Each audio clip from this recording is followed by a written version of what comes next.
Eu sou Mário Persona e essas são as respostas que eu dei aos que me perguntaram sobre a Bíblia. A sua dúvida está em 1 Timóteo 2,15, na passagem que fala: salvar-se-á, referindo-se à mulher, salvar-se-á, porém, dando à luz filhos, se permanecer com modéstia na fé, no amor e na santificação. Para entender a passagem é preciso ler o contexto e muito mais, porque tudo isso começou em Gênesis.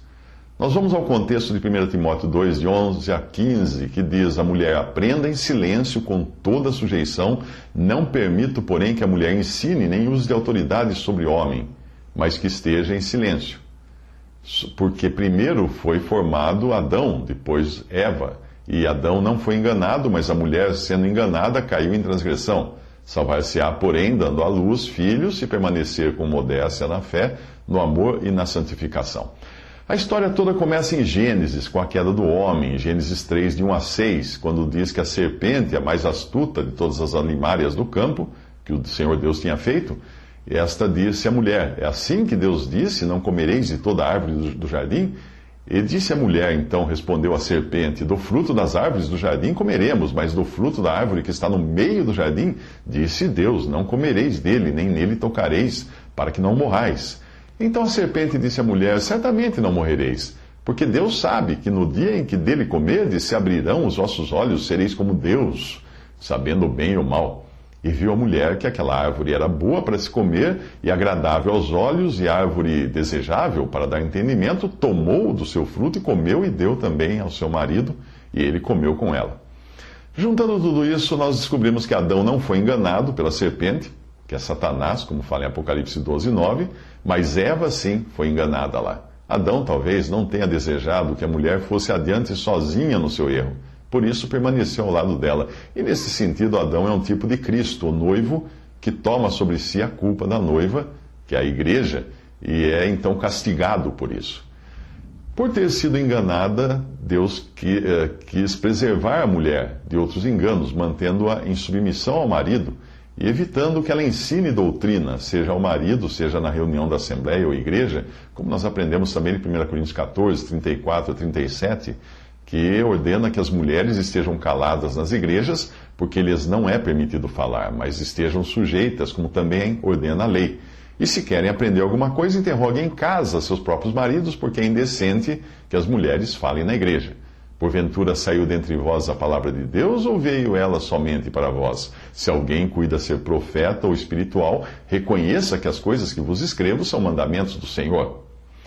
Para nós entendermos essa proibição, tanto de ensinar como também de falar nas reuniões da igreja, é preciso ler Efésios 3,10, que diz que para que agora, pela igreja, a multiforme sabedoria de Deus seja conhecida dos principados e potestades nos céus.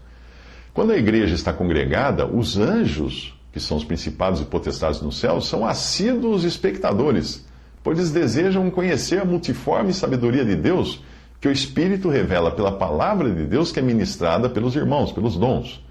Lembre-se de que os anjos que não caíram em pecado não sabem o que é ser redimido, como sabem os seres humanos que foram salvos e quando creem em Jesus, não é? E os anjos que caíram em pecado jamais terão a chance de receberem perdão. Os anjos que hoje assistem os crentes congregados em um corpo provavelmente estiveram no Éden. Certamente estiveram no Éden e viram a mulher sendo enganada por Satanás. Talvez esta seja outra razão da proibição para que a mulher ensine na Assembleia, ou que fale também na Assembleia, além do fato de ela estar mais vulnerável ao erro. Lembre-se de que a ordem em 1 Coríntios 11 para que a mulher cubra a cabeça em sinal de submissão ao homem foi dada por causa dos anjos, não por causa dos costumes. Lá está muito claro, a frase é por causa dos anjos. Depois da queda, Deus declara algumas coisas que são importantes a este respeito. Gênesis 3, 14 a 17 diz: então o Senhor Deus disse à serpente: porquanto fizeste isto, maldita serás mais que toda besta e mais que todos os animais do campo. Sobre o teu ventre andarás e pó comerás todos os dias da tua vida. E porém inimizade entre ti e a mulher, e entre a tua semente e a sua semente. Esta te ferirá a cabeça, e tu lhe ferirás o calcanhar. E a mulher disse: multiplicarei grandemente a tua dor e a tua conceição. Com dor terás filhos, e o teu desejo será para com teu marido, e ele te dominará. E a Adão disse: porquanto deste ouvidos à voz da tua mulher, e comeste da árvore que te ordenei, dizendo: não comerás dela, maldita é a terra por causa de ti. Com dor comerás dela todos os dias da tua vida. Resumindo o que diz a passagem: primeiro, a serpente, Satanás, foi amaldiçoada por Deus.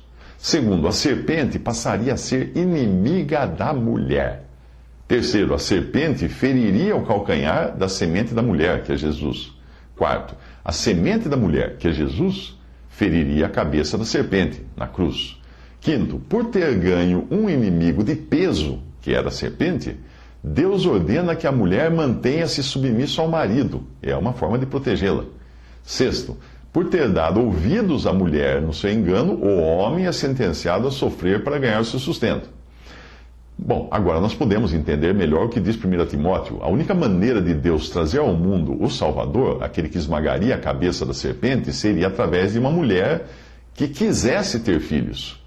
Antes que alguma mulher pense que a maternidade seja uma posição inferior à do homem, leia com atenção o que eu vou repetir. O Salvador só poderia vir ao mundo por meio de uma mulher. Ponto.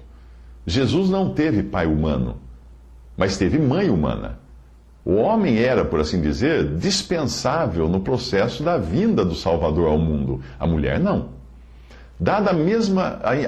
Por causa da imensa importância da mulher na obra da salvação do mundo, Deus quis salvá-la, ou seja, preservá-la da influência do seu arqui-inimigo, que é o diabo. A verdade de que a serpente passaria a ser inimiga da mulher persiste até hoje. Continua. Daí Deus preferir não expor a mulher, para que ela não volte a ser enganada pelo diabo. Mas essa salvaguarda a mulher só tem enquanto permanece na posição que Deus reservou para ela, que é a posição descrita em 1 Timóteo. Essa expressão salvar-se-á, dando à luz filhos, não se refere à salvação da sua alma, mas a mantê-la a salvo do ataque da serpente. Sabendo que Deus quis dar à mulher um lugar de proteção contra a influência do seu arqui-inimigo, o diabo, não é de admirar que esta doutrina do lugar da mulher tenha sofrido tantos ataques e esteja hoje tão desacreditada. E não poderia ser diferente. Nós vivemos em tempos de apostasia, de abandono da verdade, e em um estado de ruína muito parecido com o que é descrito pelo último versículo do livro de Juízes, que relata um dos períodos mais tristes da história de Israel. Naquele livro você encontra mulheres no papel de juízas, porque os homens tinham falhado em manter a sua posição. E você encontra também o último versículo do livro, que diz: naqueles dias não havia rei em Israel, porém cada um fazia o que parecia reto aos seus próprios olhos. Juízes 21, 25. E é isso que hoje a sociedade faz, e a cristandade faz também. O que parece reto aos seus próprios olhos, mesmo que esteja em total oposição ao ensino claro da palavra de Deus.